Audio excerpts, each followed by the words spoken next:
Welcome, and thank you for joining us to celebrate the marriage and wedding of two of my most favorite people in the world, my daughter and son-in-law.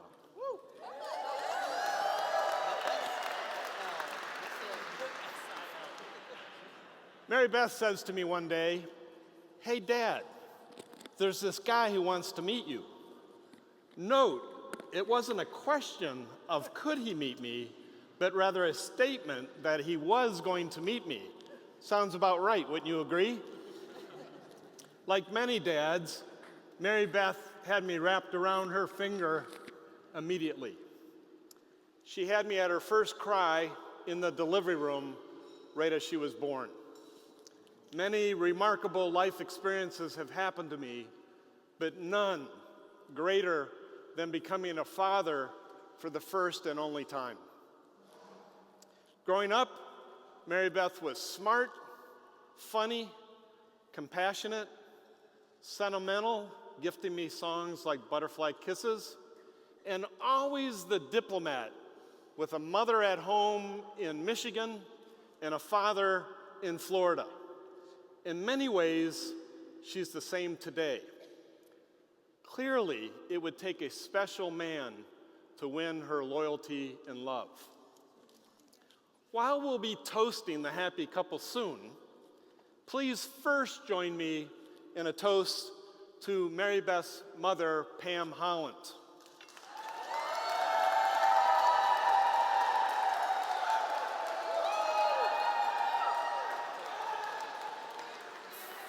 For without Pam, Marybeth would not be the woman that she is today. Pam, thank you for the gift of our daughter, the greatest gift I've ever received.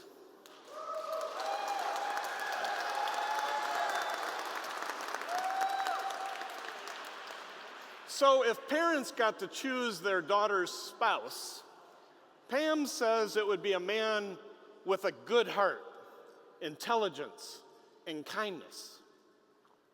For me, I'd hope for a man with a very long last name. At least 11 letters.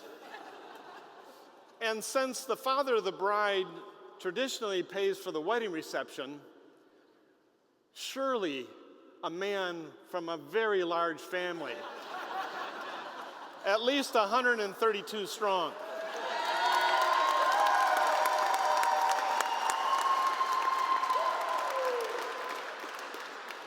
So Marybeth eventually moved into a beautiful high-rise condominium in the heart of downtown Grand Rapids. I wondered, after establishing her career, if this would be the place where she would find love, get married, and have children of her own that would bring her as much joy that she has brought to her mother and I. Marybeth was first introduced to the ever-expanding Weatherhead family when her girlfriend, Fran, married into it. As we remember and reflect, please join me in a toast in honor of Fran, Marybeth's Grandma Mary, Grandpa Leo, and all those who are no longer with us.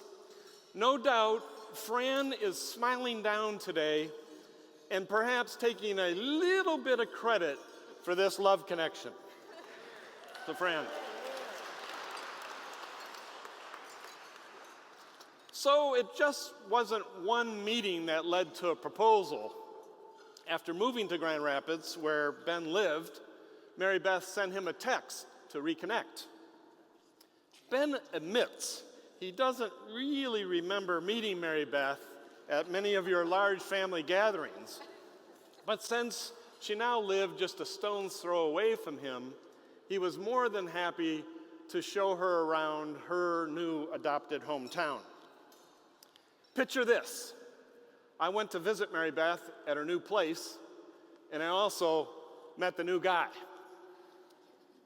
He jumped out of his shiny new pickup truck to shake my hand and said, "Hi, I'm Ben. This is a guy who's never met a stranger. He's interested, engaging, and has a childlike wonderment about him, and a fashion sense of memorable and colorful socks. Is this the guy? Possibly. Marybeth told me that they learned a new game called Hive, and they plan to teach me later. Smiling, Ben said, "We like to play thinking and strategy games together." Smart guy. Call it a father's intuition. I figured he'd win her heart if he could show her intelligence and quick learning skills. Hive seemed to be a game of three-dimensional chess. Both of them tried to teach me. I never got it. Ben's birthday was coming up, so I went out and bought him the game Mastermind. And like a typical dad, I carefully wrapped it in 2 Target shopping bags and presented it to him over dinner.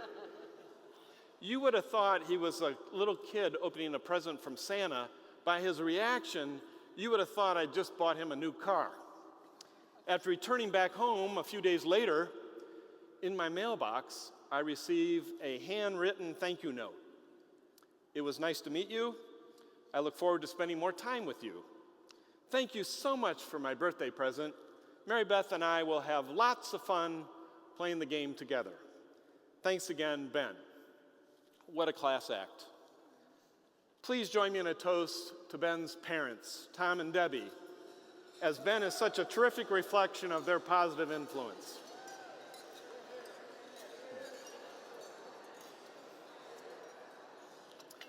While I'll certainly leave marriage advice to others, I can offer some advice on being a good friend.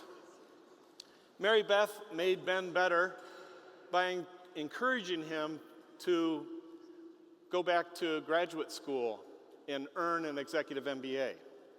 And Ben, he supported Marybeth in becoming a Google People consultant, even if it meant moving 90 minutes away from him.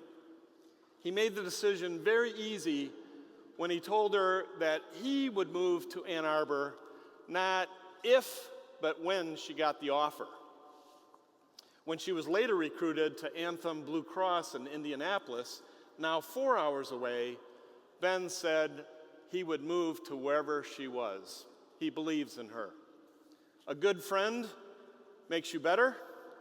She is better because of Ben, and I'd like to believe that Ben is better because of her. The following Thanksgiving, Ben joined me for an early morning workout.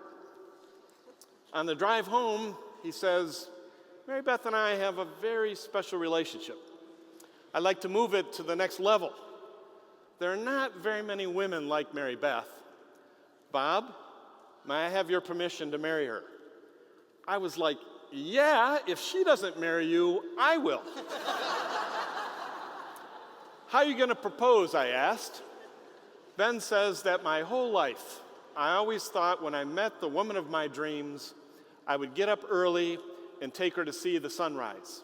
On the same day, I would take her to see the sunset. I would then get down on one knee and I would ask her if we could spend every sunrise and sunset together for the rest of our lives.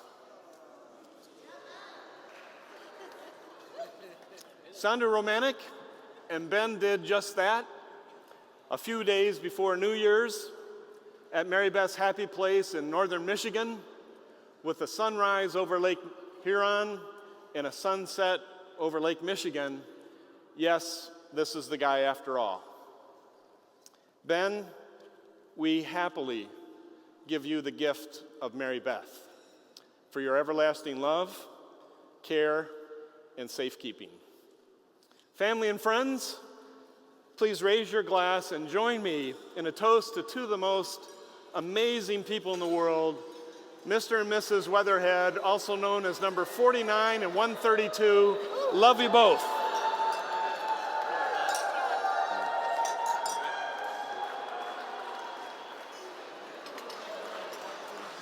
Thank you. Thanks.